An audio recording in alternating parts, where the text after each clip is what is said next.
Okay, so for this public transportation project, there was a little bit of a limitation. One was that, for one, we don't have a train station or a formal train station here in downtown. We would have to wait on the side of the railroad tracks on Road 83 and then get taken to the mechanic station. That's for the Valley Metro Transportation. So what I'm gonna do, instead of waiting at 6 in the morning by the side of the road, I'm gonna get taken to the McAllen train station, where I will wait for the bus that takes off at 12:30, and I will take, I believe it's the 14 or the 30 route, and I will go to Edinburgh. From there, I would get dropped off near the school. I believe it's near the school, and then I will walk the rest of the way there. Okay, so let's just see how it goes.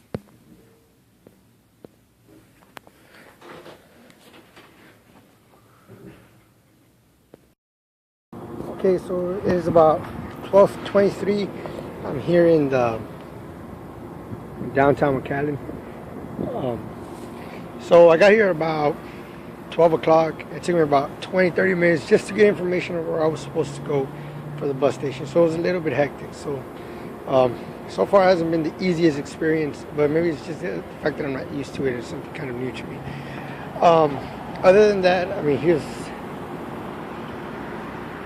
that's where I'm supposed to wait. That's actually where I got dropped off. I just didn't know where the bus was going to go. So the bus is going to take off at 12:30, and it's called a route. I believe it's Route 10. Hopefully I get to school by 1:10 around there, and we'll see how it goes. I'll record the rest of the way over there.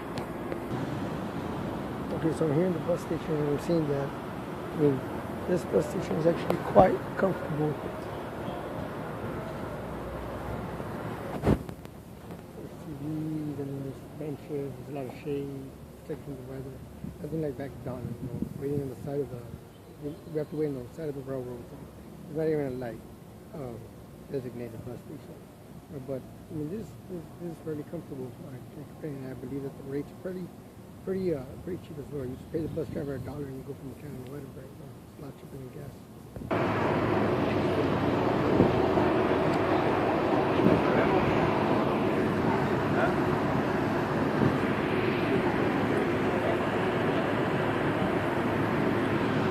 Route 10, here we go. Waiting in line to get in the bus.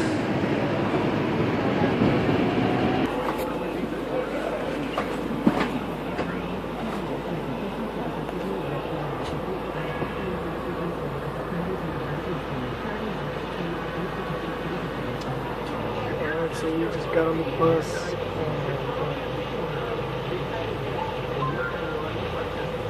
We're going to take out to school. See how it is.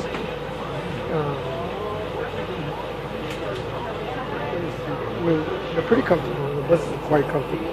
And just for $1, I mean, it's well conditioned, it's cool, it's efficient, it's cost efficient, most definitely. We travel at a cheap rate.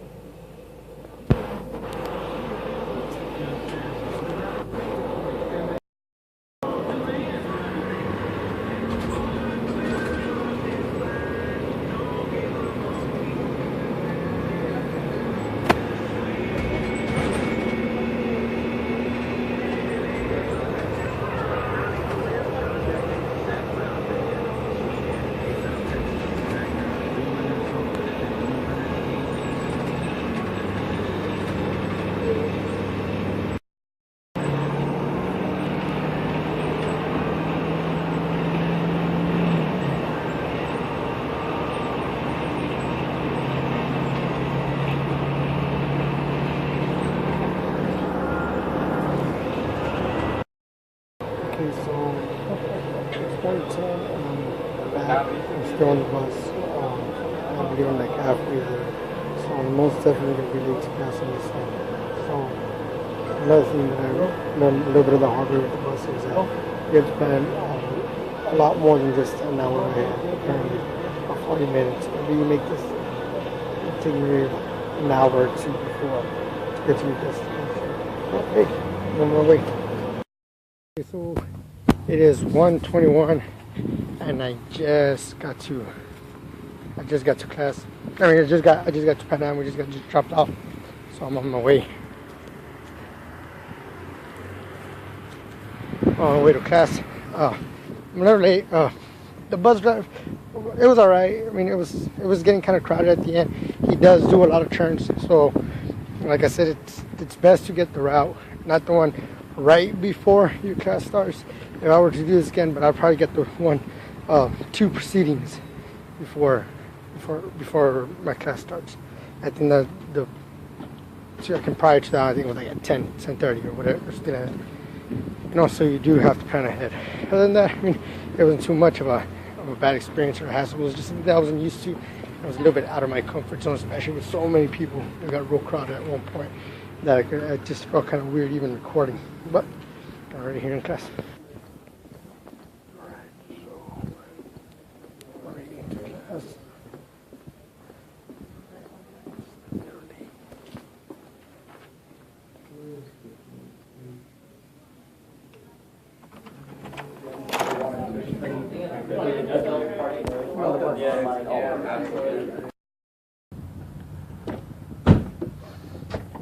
All right, don't cuss because I'm recording for class. Don't cuss because I'm recording for class. So I'm gonna go for the second part of the project. I'm gonna combine both of them into one. The first part is obviously taking the Valley Metro, the public transportation system that's offered here in the Valley, to school. And the second, I am gonna get home with my neighbor Isaac. So we're actually carpooling. So we're actually killing two birds with one stone. Okay, so I just got home from my quote-unquote adventurous day, and the most important thing is my dogs. Okay, enough with the dogs. All right, so I took some positive things and from this experience, but as well there was a lot of limitations that what I saw from the public transportation. Some of the positive things that I saw from public transportation is that the affordability. It's very cheap. A lot of people could do this. I mean, a lot of people that are limited in their resources could go from certain destinations. The other positive thing that I saw is that it's quite comfortable. It's not very, it's not hot or anything like that. They're clean. They're not dirty buses. It's comfortable, and it's quite convenient.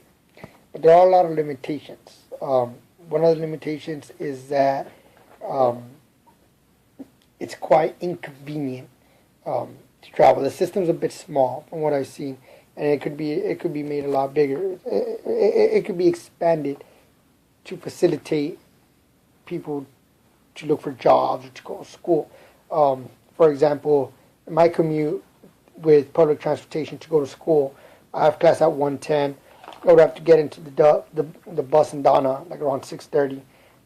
Get to this train station and wait till I believe about 12:30 in the afternoon, take Route 10, and go to school and be in class at about 1:30. So I'm gonna wake up about 5-6 hours earlier for one, and in addition to that, I'm gonna get to class late. So it's a bit inconvenient. Another limitation that I saw is that just like I was explaining, you really have to plan ahead if you're going to be taking into these buses. So the size of the public transportation system, from what I saw in the Valley, is a bit small, and that's going to bring a lot of limitations. One is for people looking for jobs outside of their town. That's one. But the biggest one that I see is that I could see how less fortunate people choose not to go to school. This is big. If the system was a little bit bigger, if the system was a little bit better developed, students would actually have an excuse to go to school. They could ride the bus and they could get there at an affordable time. The system's not big enough for that, though. I could see how somebody who doesn't have a car would find it very difficult from going from Weslaco, Alamo, or Donna and making it all the way to Pan Am. It's a bit with the system that we have right now. So I think if we better the public transportation system, I think you could improve the standard of living. Maybe just by a bit, maybe not by a lot, but you could offer people the opportunity for an education. I know that a lot of people don't go to school. For example, I've had neighbors that their excuse not to go to school is because they don't have a means of getting there, and waiting at 6:30 in the morning by the side of the railroad tracks for the bus to come pick you up, so you can go to McAllen and wait there for another 4 hours. I can see how a lot of people will weigh it out and see it as it being not convenient enough. Now that's what I took in from this experience, and I believe that bettering the public transportation system, not just by the Valley Metros, not just like that, but if we just better it overall and make it a little more convenient for people to travel, you could increase the the collegiate enrollment rates, I believe, significantly. But that's just from what I saw. But yeah, that's my project, and I hope you enjoyed.